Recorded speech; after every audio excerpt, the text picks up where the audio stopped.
نحمدہ و نصلی علی رسولہ الکریم اما بعد۔ ہیپی لائف چینل کے معزز سامعین و ناظرین اور امت محمدیہ کی مقدس ماؤں، بہنوں اور بیٹیوں، السلام علیکم ورحمۃ اللہ وبرکاتہ۔ امید کرتا ہوں کہ آپ جہاں پر بھی ہوں گے اللہ کے فضل و کرم سے خیریت سے ہوں گے، اور دعا گو ہوں کہ اللہ تبارک و تعالی آپ کو ہمیشہ صحت اور سلامتی کے ساتھ پیار و محبت والی، خوشیوں والی، اتفاق و اتحاد والی اور پاکیزہ لائف اور زندگی عطا فرما کر زندگی بھر آپ کو کسی کا محتاج نہ فرمائے، آمین۔ پیارے سامعین و ناظرین، بہت سارے دوست احباب، مائیں، بہنیں اور بیٹیاں لکھتی رہتی ہیں ہم ہمیشہ بیمار رہتے ہیں، ہر طرح کا ٹیسٹ اور ڈاکٹری علاج کروا چکے ہیں، ڈاکٹر کہتے ہیں کہ آپ کی بیماری ہمیں سمجھ نہیں آتی۔ بہت سارے دوست احباب لکھتے رہتے ہیں ہم 8 سال سے بیمار ہیں، 5 سال سے بیمار ہیں، ہمیں پتہ ہی نہیں کہ ہماری بیماری کیا ہے۔ اسی طرح آپ کے اوپر کوئی مشکل آ گئی ہے، آپ کے مقدمات چلتے ہیں، کوئی آپ کے اوپر ظلم کرتا ہے، زیادتی کرتا ہے، ٹھیک ہے، آپ کو ڈرا دھمکا رہا ہے، آپ کو کاروباری مشکلات پیش آ گئی ہیں، قرضے میں آپ ڈوب چکے ہیں، اس کے علاوہ جو بھی مشکل ہونا، اس کے لیے سورہ تغابن جو ہے نا، اس کے ایک مجرب پاورفل عمل اور وظیفہ میں آپ کو بتلانے لگا ہوں۔ پیارے سامعین و ناظرین، آپ سب سے پہلے پانی نہ لے کر سامنے رکھیں۔ اگر بارش کا پانی مل جائے، یعنی برستی ہوئی بارش کے نیچے کوئی تھال، پلیٹ، کوئی ڈول، گھڑا رکھیں، وہ پانی وہ نور علی نور ہے، ٹھیک ہے۔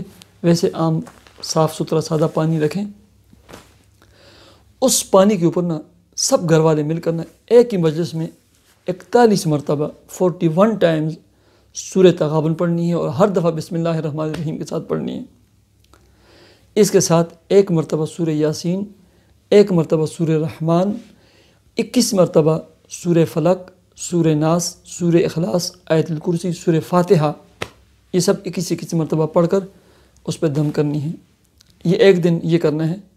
اب اس پانی کو جو ہے نا کیا کرنا ہے، اور اگر سورہ بقرہ ہو سکے وہ بھی پڑھ لیں، نہیں ہو سکتی کوئی مسئلہ نہیں، لیکن سورہ تغابن، ٹھیک ہے۔ اب اس پانی کو پی بھی لیں، اپنے اوپر چھڑک بھی لیں، اس کے بعد دعا کریں، ٹھیک ہے۔ جو حافظ صاحبان ہیں نا، وہ اگر مشکلات میں پیش آئیں، ہر نماز میں سورہ تغابن پڑھیں، فجر کی نماز میں سورہ تغابن پڑھیں، مقدمے کے لیے جاتے ہوئے سورہ تغابن پڑھیں راستے میں، ٹھیک ہے۔ اب آپ نے نا ڈیلی 1 مرتبہ پھر سورہ تغابن پڑھنی ہے، پھر ڈیلی جو ہے نا 1 ہی مرتبہ سورہ تغابن پڑھنی ہے کسی بھی وقت، اور اس کے ساتھ جو ہے نا آیت الکرسی، سورہ اخلاص، سورہ فلق، سورہ ناس، سورہ فاتحہ، ٹھیک ہے، یہ 11 دفعہ پڑھنی ہے۔ مزید اگر پانی کی ضرورت پڑے اس میں شامل کرتے جائیں اور یہ دم کرتے جائیں۔ یہ انتہائی مجرب عمل اور وظیفہ ہے۔ آپ کو جو بھی مشکل پیش آئے نا، اس کے لیے یہ عمل اور یہ وظیفہ کریں۔ بڑی بڑی مشکلات، بڑے بڑے مصائب لوگوں پر آئے، ان کو یہ عمل اور یہ وظیفہ بتلایا، اللہ کے فضل و کرم سے 20 سال سے ان کے مقدمے چلتے ہوئے جو ہے نا، اس عمل کے برکت سے جو ہے نا وہ ختم ہو گئے، اور کیسے انہوں نے جیت لیا، ٹھیک ہے۔ ایسے ہی جو لوگ بیمار ہیں نا، وہ تو اس صورت کو نا اپنے دل میں بٹھا لیں، بس کثرت کے ساتھ پڑھیں، پانی پہ دم کریں، پئیں، اور آڈیو سورہ رحمان اور سورہ تغابن سنا کریں۔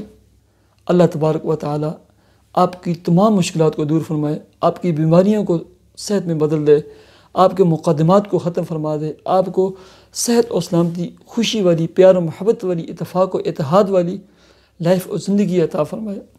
اللہ تبارک و تعالی، اے سننے والے میرے بھائی، اے سننے والی میری بہن، آپ کا جو بھی پیارا بیمار ہے، آپ کے والدین بیمار ہیں، آپ بیمار ہیں، جس مشکل میں، جس پریشانی میں آپ مبتلا ہیں، اللہ تبارک و تعالی ان تمام مشکلات سے، ان تمام مصائب سے، ان تمام بیماریوں سے آپ کو نجات عطا فرما کر آپ کو خوشی والی زندگی عطا فرمائے۔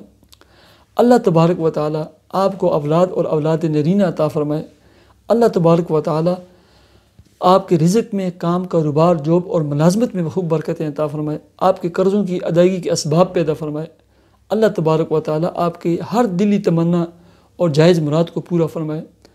اللہ تبارک و تعالی ہماری دعاؤں کو اپنے فضل و کرم سے تو قبول و منظور فرما، آمین یا رب العالمین۔ مجھے اجازت دیجیے، اپنے چینل ہیپی لائف کو ضرور سبسکرائب کیجیے۔ اللہ حافظ۔